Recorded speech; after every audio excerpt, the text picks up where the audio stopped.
अस्सलाम वालेकुम। मोहम्मद सिद्दीक मिठू अरबाब आला। रब फरमायो असां टोटे क़ुरान हिन लाइ न लाठो आहे त कशाला कटी ऐं रंज सहीं, पर उनखे असां नसीहत जो किताब करे लाठो आहे उन शख़्स जे लाइ जेको अल्लाह खां डिॼे थो।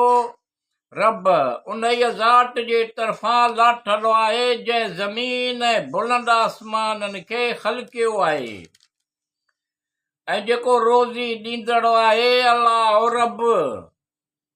रब अल्लाह जो आहे। जेकी कुझु आसमाननि में, जेकी कुझु ज़मीन में ऐं ॿिन्ही जे विच में आहे, ज़मीन जे हेठां आहे, सभु अल्लाह जो आहे। रब अल्लाह बेशक दिलनि जा राज़ ॼाणे थो। जेकॾहिं ॾाढियां ॻाल्हाई या होरियां, बेशक दिलनि जा राज़ वधीक ॻुझियूं ॻाल्हियूं बि ॼाणे थो। रब अल्लाह खां सवाइ को बि इबादत जे लाइक़ु न आहे। सुहिणा नाला आहिनि अल्लाह रब जा।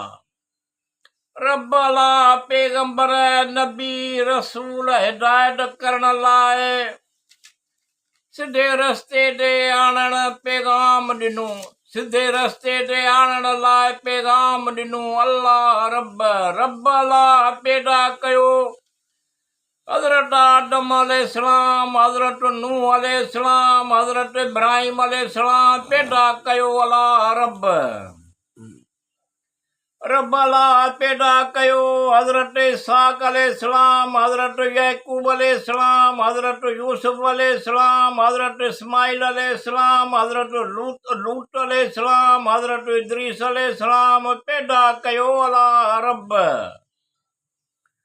रब अल्लाह पैदा कयो हज़रत अयूब अलैहिस्सलाम, हज़रत इलियास अलैहिस्सलाम, हज़रत दाऊद अलैहिस्सलाम, हज़रत सुलेमान अलैहिस्सलाम पैदा कयो। अल्लाह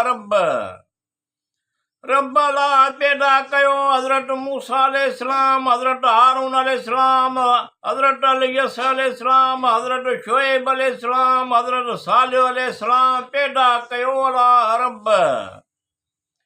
रब अल्लाह पैदा कयो हज़रत अलस्तात अलैहिस्सलाम, हज़रत यूनुस अलैहिस्सलाम, हज़रत हूद अलैहिस्सलाम पैदा कयो। अल्लाह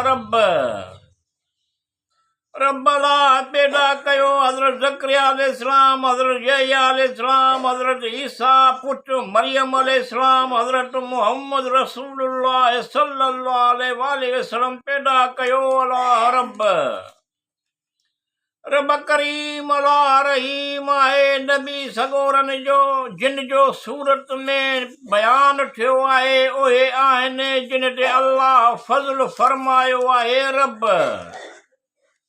रब करीम अल्लाह रहीम बेशक हज़रत मुहम्मद रसूलुल्लाह सल्लल्लाहु अलैहि वसल्लम ते क़ुरान नाज़िल कयो।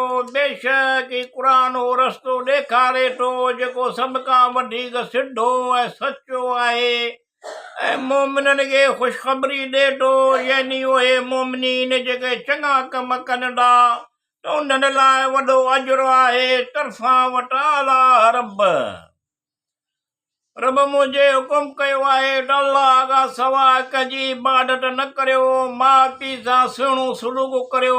जॾहिं उन्हनि ॿिन्ही मां को हिकु या उहे ॿई तो वटि कराड़ पव खे पहुचनि, फरमायो अल्लाह रब अल्लाह फरमायो त उन्हनि ॿिन्ही खे उफ बि न चओ ऐं उन्हनि ॿिन्ही खे छिड़ बि न ॾे। उन्हनि ॿिन्ही सां नरमीअ सां ॻाल्हाए ऐं निवड़त सां कंदे उन्हनि ॿिन्ही लाइ रहमत जूं बाहूं झुकाए। चयो त रब मुंहिंजा ॿिन्ही ते रहम फरमाए जीअं उन्हनि ॿिन्ही नंढपण में मूंखे पालियो। या अल्लाह या रब